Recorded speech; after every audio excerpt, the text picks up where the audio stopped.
Still in the last session, technically, kind of bring it over on page 25. We're going to point B, the enemy's use of the principle of economy of force. We're going to look at the enemy's use of the principle of economy of force in individual combat. The enemy usually applies the principle of economy of force against individuals by using tried and true methods that have worked before. If it's worked for him before, believe me, he'll use it again. He'll keep using the same thing until it doesn't work. Okay? Now, the more you have given in before, the easier it is for you to give in again. And the easier it is for you to give in, the less energy, time, resources, and etc. that the enemy has to use this time. So, of course, see, now, we're talking about sin, sickness, all these things. We're talking about complacency, knowing you should pray but not praying. And you think, well, I ought to go pray, but then you give in to not praying, then next time it's easier to give in to not praying, right? So this applies to everything now. And you even see some, I guess you would say, principles of psychology here, because the enemy finds out what works against you and uses that, and it gets easier. And the more you do something, the easier it gets to do it next time. So he's not stupid. He's going to go with what works, right? Why should he try something new that you might recognize as an attack when he can use what's worked in the past, and it now your area of defense is weaker in that area, so it just makes it easier that he doesn't have to apply near the force or anything for it. So that's why you have to build up a strong defense against sin, sickness, basically I just like to tie it all up and say against all the works of the devil. You have to learn to hate them. You say, but I don't practice sin, but I can't say I hate it. Right? Then you must develop a hatred. Right? And which is easy to do once you see that sin is bondage, and that sin will lead into sickness and disease and all these other things. So, now, if you build up a good resistance to the enemy's tactics, for example, sin, he will have to resort to different tactics, and therefore he will have to work harder to get to you. He will leave a hard target for a soft target. If you become a hardened target, in other words, if you start to resist him on a regular basis and it makes it harder for him to get to you, eventually he will leave you and go find somebody else that's an easier target. See, you know what that's called? The principle of economy of force. That's what he's doing. Okay? He will not use, if he realizes that he is wasting too much time and energy trying to get you to do something, he understands the principle of economy of force too. And he won't allocate more resources than he can afford to lose. So, notice, if the enemy can get you to believe a non-biblical doctrine, he can set you on a path of deception. If he can get you to only hear the word and not do it, he can walk away and leave you to deceive yourself. So what is being a hearer, not a doer? See, it's amazing. Let me read the rest of it because I have it in here. Who would be a hearer and not a doer? No one would call themselves a Christian and do this on purpose. Nobody's going to say, yeah, I'm a Christian. Yeah, I'm a hearer, not a doer. And if you ask somebody, are you a Christian? Are you a doer of the Word of God? Yes, I'm a doer of the Word of God. Okay, then what are you doing? Well, and they try to tell you, and you realize that they're really not being a doer. Well, I go to church every Sunday.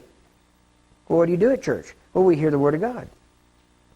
So you're a hearer, not a doer. No, I'm doing because I'm going to church to hear. No, going to church to hear doesn't make you a doer. It makes you a hearer. It's when you leave church, if you go do it, then you become a doer. Nobody wants to say they're a hearer, not a doer. But since the Bible says that there are people that do this, there must be people out there that are hearers and not doers. Right? So we have to make sure, we have to analyze ourselves, examine ourselves. The Bible says to examine yourselves, make sure whether you be in the faith or not. So we have to analyze ourselves and make sure that we are hearers and doers and not just hearers. Right? Now, you must define the deception, or you may already be in it. So let's look at the enemy's use in corporate warfare on the principle of economy of force. In the use of the principle of economy of force against a body of Christians, the enemy will try to conserve energy by getting the Christians to attack one another. If he can get you to fight amongst yourselves, he doesn't have to put a whole lot of energy toward it. He can get you started and walk off and you'll finish it. That way, he is conserving energy by using the Christian's energy. If he can have certain unbiblical doctrines accepted by the church, and I'm talking about, say a particular church, then he is building a weakness into them so that he does not have to work as hard to cause an internal problem. He is setting up a weakness built into it because of wrong doctrine. At a desired time, he can pull the switch on his preset time bomb and be assured of its effectiveness. He is building a flaw into the system. If he can get a group to believe a wrong doctrine from the beginning, then that weakness is built in. And at any time, if that church or that group starts to become too strong, then he can kick that part out and the whole thing will fall. So we have to make sure that what we're believing is accurate, not accurate traditionally, meaning that we fit in with everybody, but accurate biblically, meaning that what we say we can prove by clear Scripture and not by some contrived, spiritually what this means, and putting a spiritual implication on everything. If it's in the Bible, it's already spiritualized. Okay? If it's in the Bible, it's already spiritual. You don't have to go deeper spiritual. I've heard people do entire series of teachings on the what do they call it? What is it? I can't remember now. The scarlet thread. That's it. Out of Rahab's window. It's amazing. They do a whole series and can go through the whole thing and teach for months on this thread and how that thread runs through the whole Bible. I'm like, Rahab's thread doesn't run through the Bible. It ran out her window. Right? It was a physical piece of cloth. Okay? Next, the Christian's use of the principle of force, of the economy of force. In individual combat, the Christian's use of this principle is to use it in conjunction with the principle of mass. So you use the principle of economy of force to build your mass together so that you can attack at one place. So you have to learn to conserve energy. And, it's kind of like as you get older, you learn that conserving energy is important. Isn't that right? And I realized one day, it's like, I remember telling somebody, I said, you know what, I know it's time to lose weight. Because anything less than a quarter isn't worth bending over and picking up. So it's time, when I got to that point, I realized it. So, but it was called conserving energy, right? So, if a dollar bill gets blown away and it's 6 foot away and you're like, nah, you ain't going to chase it. Then it's time to build up energy, right?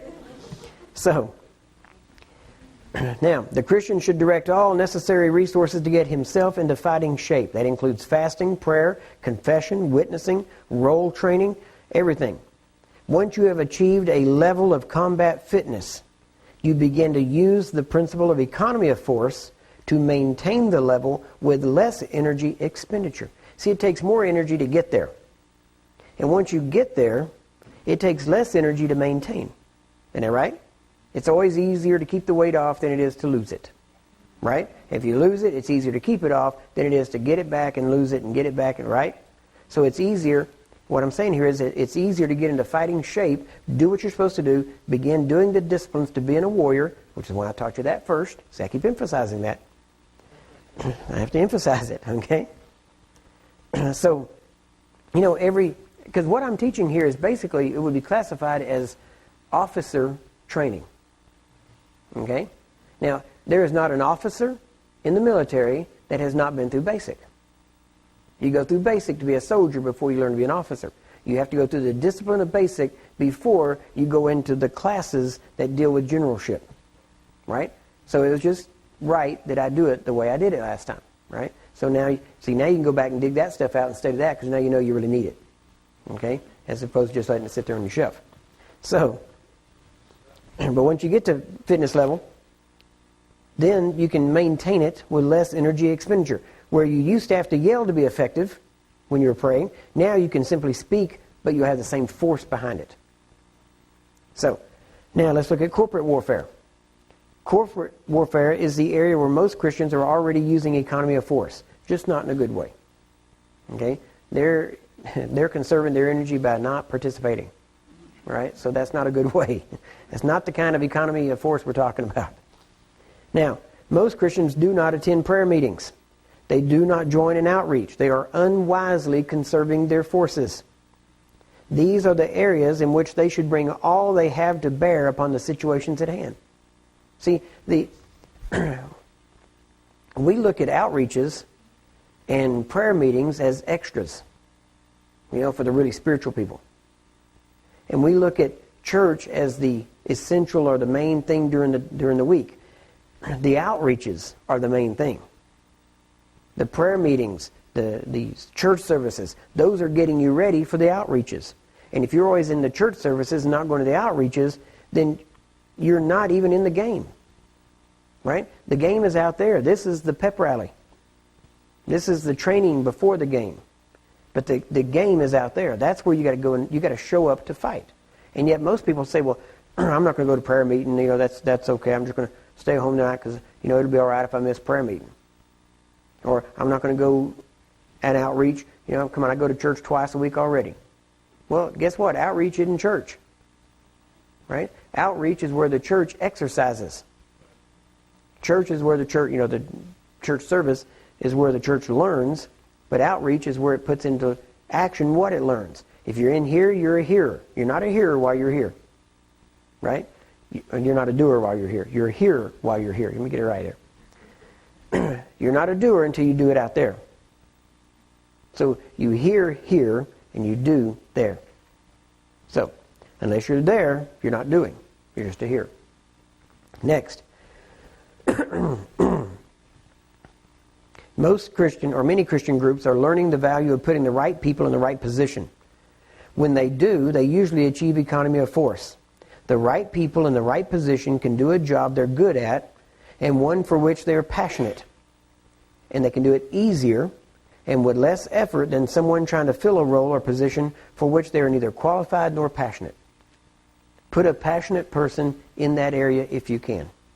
That's what I said earlier. If you're going to have a prayer meeting and it's going to be praying over a certain situation, find the person that situation really bugs them and let them lead the prayer meeting on that topic. Because they will become the lead horse. They will set the pace and everybody else will keep up with them.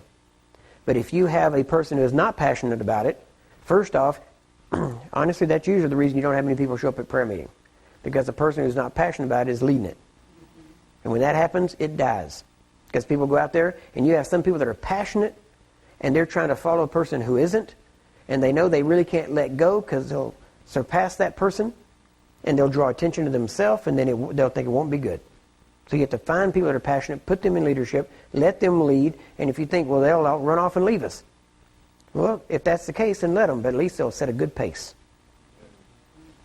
So, now,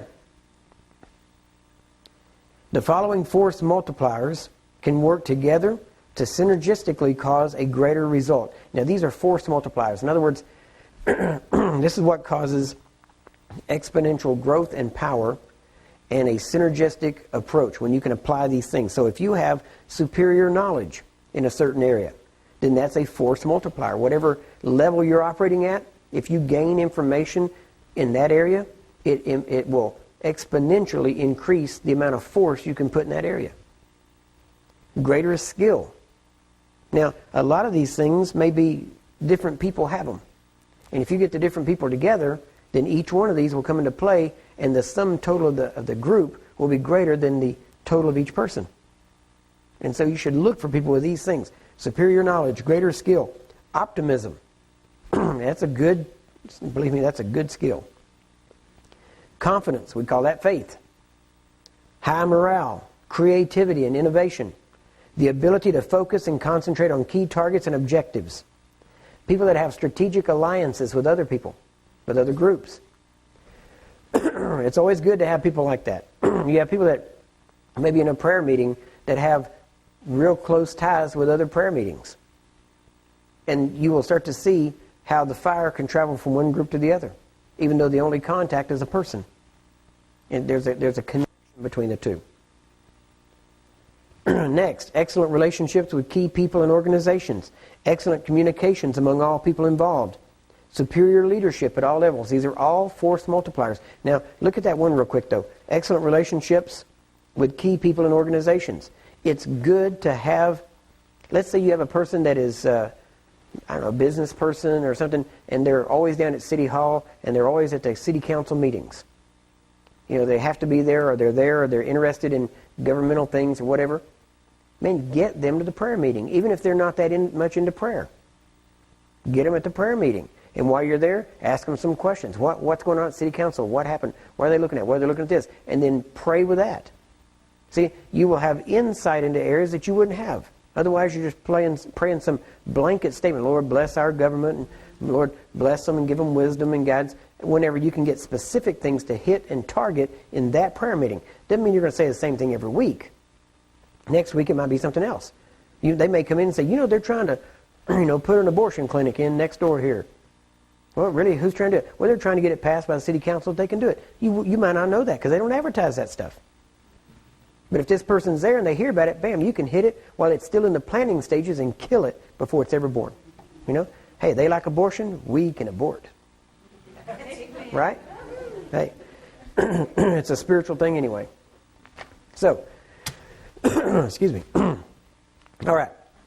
Number 8, the principle of maneuver. Let's look at the definition. The definition of the principle of maneuver is this: place the enemy in a position of disadvantage through the flexible application of combat power. Okay, now this is pretty simple. This is what George Patton said. One does not plan and then try to make circumstances fit those plans. One tries to make plans that fit the circumstances. I think the difference between success and failure in high command depends upon the ability or lack of it to do just that. In other words, if you're going to go in and start something, you don't go in with a preconceived idea of how it should look.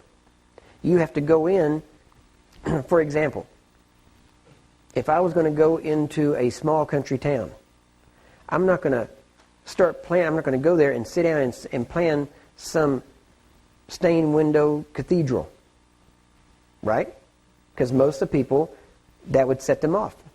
A lot of them wouldn't even come to it because it's too, for a small country town, it's too fancy, too uptown, so to speak. It'd be better to go low key. I'm not going to go in. If you look at the circumstances, remember, our message is unchangeable. Our methods are not. Right? Our message stays the same, but the methods change. I am not going to reach the youth generation in a 3-piece suit. I ain't going to do it, right? I'm going to have to, either I'm going to have to dress like them, or I'm going to have to train people who can go dress like them and who can fit in with them, right? Now, I'm not saying that you have to be exactly everything and do everything right, but I'm saying you have to be acceptable to the group before they will listen to you, right? Now, you can preach the gospel. I'm not talking about changing the message. And I'm not talking about, all of us in here running out and getting piercings and tattoos. Okay, I'm not talking about that. Okay? But what I'm saying is that you're not going to go, the tactics that won your generation are not going to win this generation. Right? The strategies will. The principles will. The tactics won't. Matter of fact, if we really wanted to get serious about it, we could win this generation pretty easily. All we'd have to do is find a way to get the message onto the internet, iPods, and all this kind of stuff, and get it into the technical aspect. And you would reach this generation. But if you're going to stick with, singing 3 choruses of Amazing Grace, in the old slow way, and I love the song, I'm not against it, but I'm saying you're not going to reach them the same way. You're going to have methods. It's amazing too, because we look at these methods and we think they're so holy. And you would think that you could find all the things that we do in the Bible, and you can't. The idea of an altar call wasn't even done before Finney did it. Right? He instituted, actually at that time it was even called the anxious seat. It wasn't even an altar call. They had a chair up front. And at some point during his preaching, if you got concerned that you might not be saved, then you would come up and sit in a chair. And that let everybody know that you were concerned about your soul. And then later on, he didn't even pray for them. Then he would take them. Finally, it got to where so many people were concerned about their soul that he said, okay, we're going to adjourn and go over to the next building so I can talk to you about this, because you didn't talk about it in the church building. You had to go to the annex where it's okay to talk and to converse, because in the church, only the pastor spoke. You see, so the whole idea was different. And yet we look at what we do as, and the way we do it is so holy. Our methods are not holy. Right? It's the message that's holy. And we have to adapt the method without changing the message. So, and the problem is we've tried to adapt the message. That's what's happened in the church. We've tried to keep the methods and not, change them, but yet we want to change the message to try to reach people, and you end up watering it down to the point where there's nothing worth them coming to the church for. And yet we want, but keep our message right, because our structure, it's got to stay. Why? Because that's where your security is. It usually is in your structure. So you have to look at your situation when you go into it and be flexible enough, like Paul said, to become all things to all men. You have to be able to, you have to be able to adapt. Simple as that. And so you can't, even in JGLM, we have different types of people all over the country. Now, mostly it's the principles of the people we draw are all the same. But yet we've got people that wear three-piece suits. And then we've got people that most of the time wear blue jeans. And so, we're kind of known more now for, blue jeans and vests, actually. But the idea is that we don't want to be set on just that. We want to be able to be flexible enough, but yet our message goes into some churches where they're much more formal. And yet, over a period of time, the sum total of our message is just simple: use what works. Let's get away from all the stuff that doesn't work, and let's cut to the chase and use what really works. And so the people we draw are generally not people that are drawn to trappings. Most of the people in JGLM couldn't care less what the building looks like. They came for a message, not for the looks. And so they're very practical, very oriented, and that's why I thank God, for the women in my church, because if it wasn't for them, that church wouldn't look like anything. I mean, there would be it doesn't look like much now, but I guarantee you, if they weren't there, it wouldn't look like anything. Because they dressed it up a little bit and put a coffee table here and that kind of stuff. And they asked me when we were doing the nursery, and they said, we got to get some stuff in here for the kids and put this stuff up. And I'm like, okay, because this looks bad and it's too bare and we need to get some of these things. And I told them, I said, then you get it, because, as far as I'm concerned, get some chairs, set them in there, and go after it, and which is not the way you reach children, all right? So now I got my daughter in there, and I didn't tell her what to do, but she has had to figure this thing out on her own, right? And she's in there doing puppets and the whole bit, and I never thought I'd see her doing that. But it's amazing, because she has just jumped in there and ran with it. And our nursery area and the children's ministry is going, It's probably going smoother than any other area of the ministry, to be honest with you. I'm just kind of like, here it is, here's the message. And when we go in, our whole church service is, I don't want to say we have a pattern, because I guess we kind of do, but it's not set. Sometimes we'll do worship at the beginning. Most of the time we do it at the end. And the reason being is because I have found out that in most churches, if you do worship at the beginning, people use that as the, when you go to the movies, they have the previews. People use the worship for the previews. They know, they're going to sing for 20, 30 minutes, so we're not late. And so they'll come in we start at 5 o'clock, and they'll come in about 5:20. And so after about the first 2 weeks, I thought, no, this ain't going to work. And we want the people here for the worship. So I started telling people, 5 o'clock, I'll start preaching. And they usually are there when I start preaching. So we get them there on time that way. And then I'll have the preaching, and then a lot of times we'll have any announcements or whatever we need to do, and testimonies and outreach testimonies and things like that. And then we'll go into the ministry of the word or whatever we're going to be doing. And then at the end, then we'll do worship. And we don't have a worship team. We've got a guy that plays the guitar. And that's it. And he writes the songs. He has taken the JGLM message and put it in song. And it's accurate. And so it's not a big production. And sometimes he'll lead the worship. Other times we'll put on CDs and just play CDs. Because why reinvent the wheel? If you got good CDs that have a message that doesn't violate what we're preaching, and if it says something that I want to get across to people, we'll put 3 or 4, I'll say, play this one, and that one. Why? I'm not trying to get you into some state, I'm going to take you into fast and exciting and then slow you down into worship so that you'll calm down and be ready to hear. We don't do that. The songs we play have a message that I want the people to hear. And so we're building that into them.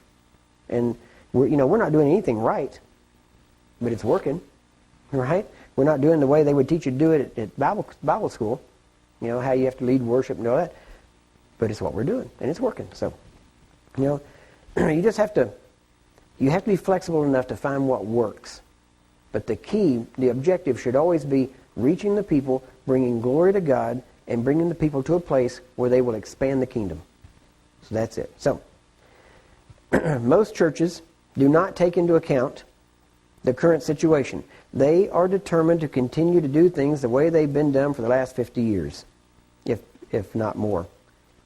While we cannot change our message, we must adapt our methods. We must find ways to make the gospel relevant to this generation. Now, what that means, I'm not talking about adapting the message, right?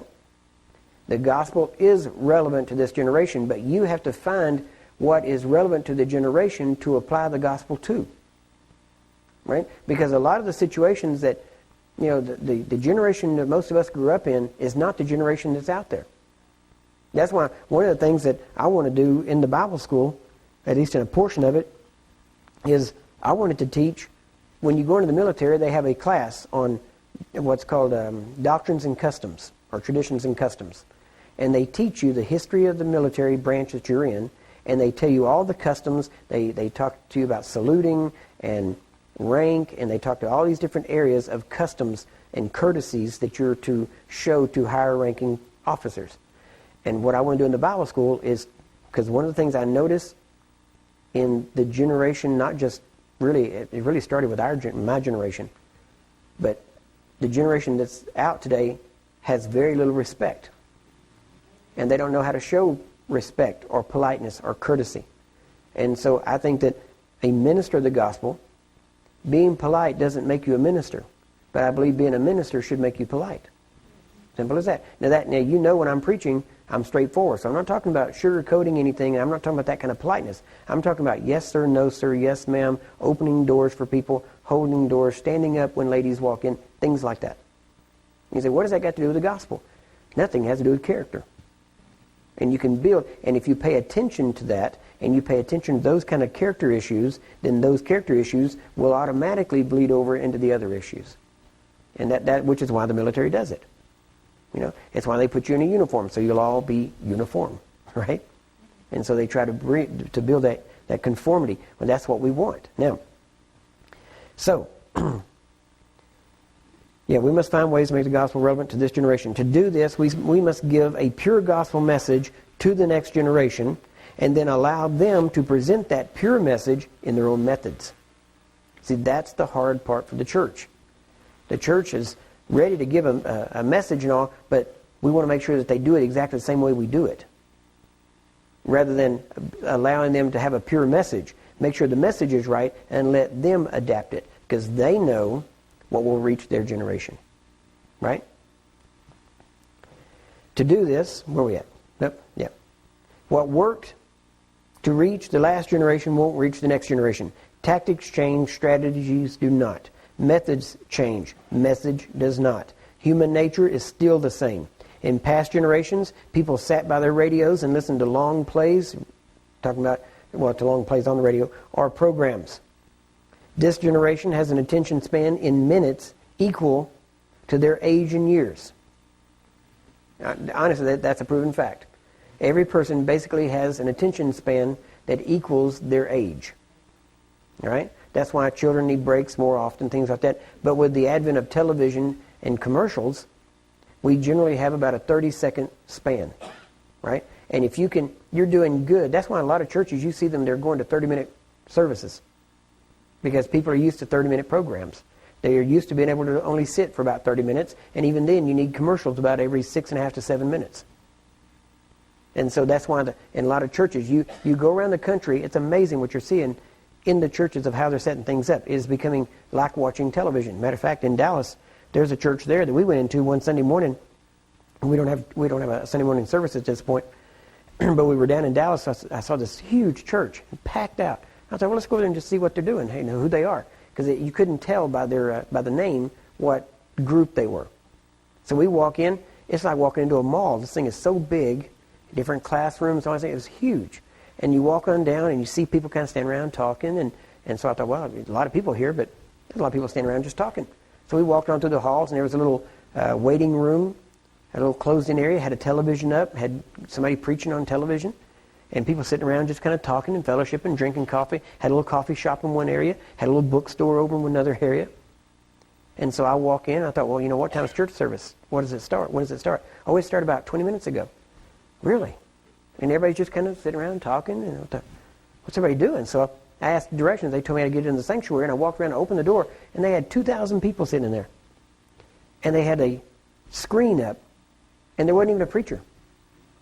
He had preached the night, this was Sunday morning, he had preached Saturday night at his church, which was about 30 miles away. They did a DVD, sent it over to that church. People were watching a DVD. 2,000 people sitting watching a DVD. And then he would break, and he'd say, all right, now if you want to receive Christ, he gave the altar call. And they had workers that got up off the front aisle and came up and stood to deal with the people. And then when he got done, he said, all right, now we're going to finish up with some worship, so y'all can stay and worship a while if you would like. And then he stopped, and then a worship team got up on the platform and did worship, live worship. But everything, the message and everything else was all by video. And now that I've found out that they've got another church plant about 20 miles from there that they just started doing the same thing. So this guy preaches one time on Saturday night, and that message is played on DVD throughout the week. And it's spreading. So, but people are used to that. We're a television generation, so you can get away with that. And, well, working and effectiveness may be different, okay? Because I found out what group they were with, and they're a group that's known for not really believing a whole lot, right? So for them, it probably is working because they don't have to do much. There's not a whole lot to do. So, but what I noticed is that, well, it's the same thing. You're seeing it in Bible colleges. A lot of the Bible colleges now are using DVD and things like that to watch. Instead of having live instructors, you've got you watch DVDs, which is fine. I don't have any problem with that because you watch a DVD of the DHT, and it's like being there for the most part. The only problem is sometimes you can't ask some of the questions you may have, but a lot of times I answer the questions anyway because most times people's questions are no different. All the questions are pretty much the same, and whoever's showing the DVD usually has actually been to the DHT, so you can actually ask them questions. So I don't have any problem with that. What we're trying to work out now is we want to get set up so that we can, wherever we're at, we can turn around and put it on the internet live while we're doing it anywhere. And that way all you'd have to do is go to our website, go to a little corner link that says webcast, click on that, and it would come up with a television screen that you could actually watch us wherever we are, and it'd all be live. And so we're trying to move into that. We've got a situation now where we want to do the Bible school in Dallas that would be a set time. People could get on there, and we would actually have a person sitting on the side with their computer, and we would have a chat room, like an instant messenger thing, going on where anybody watching from anywhere, if they were watching it at home, they're watching it live, but since we couldn't talk to them, they can basically send the message of a question, and that person watching the computer will say, Curry, we have a question from so-and-so in Fort Collins. And here's the question. He would read the question, and I could answer it right there, so the person sitting at home could actually get their questions answered live. And so, if we got the technology, let's use it. The devil's sure not going to sit around and waste technology. So we ought to use it, right? And we have the potential. You get on the internet like that, you got a potential of, what they say, over, 2 billion people now have internet? Something like that. I mean, obviously, everybody in the world can get it, but they say roughly 2 billion people, I think, right now have access to internet. So you have a potential audience of however many people can get on there. So I say, let's go for it. If you really want to get the message out, and you take all the money out of it, then it gets real easy to spread a message. It only gets complicated when you try to figure out ways to control it so you can keep making money. So that's what we're trying to do. We're trying to get to a place where all of our material will be free. That's what I want to do. I want to make it all free, and because it'll simplify a whole lot, and it'll help spread the message. That's why I don't care if y'all copy the CDs and stuff and give them away. I don't care, for the most part. Now, obviously, we do make a living, and a lot of times it's the media sales that actually allow us to go in places where a lot of times we can't take up an offering. Like when I went up to the Indian Reserve up in Canada, you can't take up an offering up there. They don't have any money. And so we go in there. I gave them CDs, DVDs. I gave them, T-shirts. I mean, I gave away everything I had. And so we do make money off of it. But at the same time, if we're trying to spread a message, we're trying to get it out there. We want to start putting our messages on MP3 where you can go on and download them. So there's a lot of things in the works, and I'm telling you, my heart is getting this message out. I'm not trying to build, finances. That's not the point. Everybody has to make a living. Everybody has to live. We have to eat. We have to have gas, and gas prices the way they've been. We could definitely feel it. But at the same time, the message is what counts. And so I've never griped about somebody making a copy for somebody, especially somebody who couldn't afford it. There's times, most of the time, my guys basically know my heart on this, that if somebody can't afford something, we don't turn people away for it. We don't want somebody not to get it because they don't have money. So we've always done that. So, all right. Where are we at here? Yes. The enemy's use, I'm going to send you to break. The enemy's use of the principle of maneuver. The enemy's use of the principle of maneuver in individual combat is this. The enemy's use of this principle is simply this. If one tactic does not work, he will change until he finds one that will work. If he does not find a tactic that will work, he will leave and return at a more opportune time. Matthew 4, 1 through 12 says, Then was Jesus led up of the Spirit into the wilderness to be tempted of the devil. And when he had fasted 40 days and 40 nights, he was afterward and hungered. And when the tempter came to him, he said, If you be the Son of God, command that these stones be made bread. But he answered and said, It is written, Man shall not live by bread alone, but by every word that proceeds out of the mouth of God. Then the devil takes him up into the holy city and sets him on a pinnacle of the temple, and said unto him, If you be the Son of God, cast yourself down, for it is written, He shall give His angels charge concerning thee, and in their hands they shall bear thee up, lest at any time thou shalt dash thy foot against a stone. Jesus said unto him, It is written again, Thou shalt not tempt the Lord thy God. Again the devil takes him into an exceeding high mountain, and shows him all the kingdoms of the world, and the glory of them. And he said unto him, All these things will I give thee, if you will fall down and worship me. Then said Jesus unto him, Get thee hence, Satan, for it is written, Thou shalt worship the Lord thy God, and him only thou shalt serve. Then the devil leaves him, and behold, angels came and ministered unto him. And in the original Greek, where it says that the devil left him, it said, for a more opportune time. And so he will try to find a tactic that works, but if he can't find one, if one doesn't work, he'll change to another. And if that doesn't work over a period of time, then he will leave you alone. Now, that doesn't mean he's going to leave you alone forever, because he will come back at some point to check you out. But at least he'll leave you alone. So basically, you could starve him out. You could just not let his tactics work to a point where he will leave you alone. So you can get to a place where the devil really doesn't bother you that much. Especially, you can work on one area at a time until you beat him in every area, to where he really has no area to come in on you. So, the enemy will probe for a weakness, and if he finds it, he will exploit it. If he does not, he will leave and wait for a better opportunity. Now, that's individual warfare. In corporate warfare, it works like this. The enemy will scan each person in a congregation, looking for a weakness that can be exploited. The more sins the enemy can get the leader involved in, the less sins the leader can preach against. Usually the sin you defend is the sin you're in, right? And the sin you won't preach against is usually the sin you're practicing. So that's just a good rule of thumb. The more sins that the enemy can get the leader involved in, the less sins, obviously, that the leader can preach against. The more sins the congregation is involved in, the less they give. Now, notice, you get this. See, this is a major point. This will tell you why some preachers preach some things and won't preach others. The more sins the congregation is involved in, the less finances they will give when the preacher hits their sin, because it makes them mad. Now, subconsciously, it may not be a conscious decision, but subconsciously, that's what happens.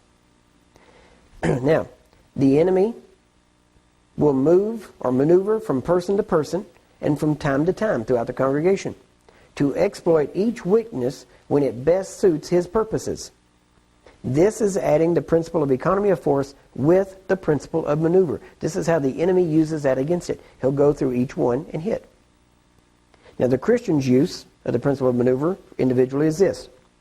The best use of this principle by a Christian is in keeping the flexibility to change tactics as needed. Now, here's the areas of potential dangers. Legalism. Legalism is the most opposite principle against the principle of maneuver. See, when you're legalistic, you are absolutely inflexible. You will not change at all to any degree. Now, I'm not talking about compromise. That's a whole different thing. But I'm talking about if you are legalistic, then your sense of security and being is in you keeping things the way they are, not in your relationship with Christ. Now, legalism is void of flexibility. I think it says if there, but yeah, it's void of. Should be a no.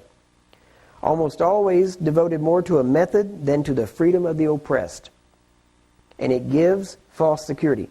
Legalism, the Pharisees were legalistic. And they were always more interested in doing things right, according to them, than setting people free. And even when people got free, they got mad because it wasn't done the way they thought it should be done. That's a prime example of legalism. So we should rejoice over the freedom more than the method, even though at the same time we should always be moving toward purity of method according to the Bible. Right? Now, next one, pride. Many times if someone makes a stand or a certain statement, they would rather try to fulfill the statement or stand even if it is wiser to change. This is not referring to compromise. This is when a Christian continues on a certain path so that they don't look bad in front of others. They don't want to change because they don't want to look like they've backed up or had to retreat in some area. Some build massive cathedrals as monuments to self and then must constantly badger the Christians for finances to keep it running. Now see, they'd rather do that than to say, you know what, we're in over our heads. We need to get out of this thing and let's go cheaper. It'd be better to do that and not badger the people for money and let the people stay spiritual and stay focused on spiritual things. This is where counting the cost beforehand would come into play. Now the Christian's use of this, the principle of maneuver in corporate warfare is this. In a corporate setting, Christians should not have a sentimental attachment to a building. Because if you do, then it becomes the purpose of keeping that building going. Jesus didn't die for buildings, He died for people. They should be able to use what is available without becoming attached to what they use. We must learn to remain mission-oriented, not empire-minded. If another group is effective at winning the lost, we should back them and learn from them. This does not mean that we should endorse all their teachings or activities, but we must remain flexible, and by doing so, you will be able to react to situations faster. Okay? So you don't just because they're not part of our group, doesn't mean we shouldn't have anything to do with them. If they're good at witnessing, then let them witness. Go out. When you know they're out witnessing, let them go. And as they witness to people, if they need prayer for healing, then minister healing. Or if they need a place to grow, then talk to them and disciple them. Right? But learn from different groups on how they do things. You can learn from the cults. Not doctrinally. But I'm saying in their methods. The Bible even says that sometimes the children of the world is wiser than the children of the kingdom. You know, the Jehovah's Witnesses are highly effective at training their people. You know, you may not... It is amazing because how they train them, they make them almost impossible to reach sometimes. You know, they may not be able to convert you, but you may not be able to make headway into them either. Just because they have such a defense built up that everything you're saying, even while you're saying the right things that they could believe, and they say, that's true, they're also saying that Satan is working through you, and even if you say the right things, they can't go with you and agree with you to the point of conversion because Satan is behind you. So they have a wall built up of security around them. We need to do the same thing with Christians. We need to get Christians back to where they know the doctrines of the Bible, the basics, especially the essentials, so that you're not afraid, and I'm not talking about an argument, but you're not afraid to debate with somebody. You're not afraid to go toe-to-toe with somebody and say, no, the Bible doesn't teach that. But see, the problem is, we can't even do that in the church. You can't even argue against a doctrine in the very church you go to. First off, you're wrong if you argue. You're wrong if you debate. You're wrong if you discuss these things. Well, first off, if you can't discuss it or debate it, you can't fight it. And I'm not talking about blasting a person. I'm talking about a doctrine. And you ought to be able to talk about a doctrine and discuss a doctrine scripturally. But now we've got even the church, well, that's your interpretation. No, there's only one interpretation. That's God's interpretation. And God being the Word, well, I think He can say what He means and means what He says. And you don't have to read things into it. I tell you, honestly, the church has got a lot of problems. A lot of them. And there's a lot of things that it's going to take, unless it's a miraculous event, it's going to take time to come back in and undo those things that have been built up over the years. But it's sure not going to work if we go along with them. And so you have to start, I don't want to say rebelling against them necessarily, but it is right to rebel against the wrong thing. Right? And most people don't see that. So you have to decide. David rebelled against Saul. That's what he did. He did it right. But he was also in rebellion. Isn't that right? He was in rebellion against the king, even though he was handling it right. So you can handle it right and be in rebellion, and it be right as long as you're rebelling against the works of the enemy. Right? Our problem is, we think we ought to have just absolute peace. Jesus said, you think I come to bring peace? I didn't come to bring peace. I come to bring a sword. He said, I came to bring division. But yet you talk about division in church today, and it's always evil. And really what it means is, don't argue with whoever's in leadership, because he doesn't want any problems. And you might make too good an argument. But you have to know what the Bible says, and you have to be able to defend what you believe. Right? That's why Christian kids go to college and come back heathen. Because they weren't trained in what they believe, and they couldn't stand against the philosophies of man, because we won't allow debate and won't allow training and drilling. I had a guy or a person the other day in our church, as a matter of fact. He's got 2 girls that are young, and he's actually just had 2 twin sons. And they were at the hospital going up the elevator. And some people stepped on, and the little girl blessed them. The people got on. And they asked him, said, well, where'd you learn that? And she said, my daddy taught me. And they said, you're teaching them? Yeah, we train them. Witness to everybody, talk to everybody. You're brainwashing those children. And he said, yes, I am. Yes, surely am. And they meant it bad, but come on, brainwashing is not a bad word. Matter of fact, we need our brains washed. Isn't that right? It's called renewing of the mind. But you've got to get to a place where you can stand on what you know. That's the problem in the church. Nobody wants to stand for anything. We want to flow with the Spirit, meaning blow with the wind. And the Spirit is solid. If you're going to flow with the Spirit, you're going to be solid in what you know. You're not going to sway the Spirit when it comes to doctrine. All right? All right, let's take a break. Nope, wait.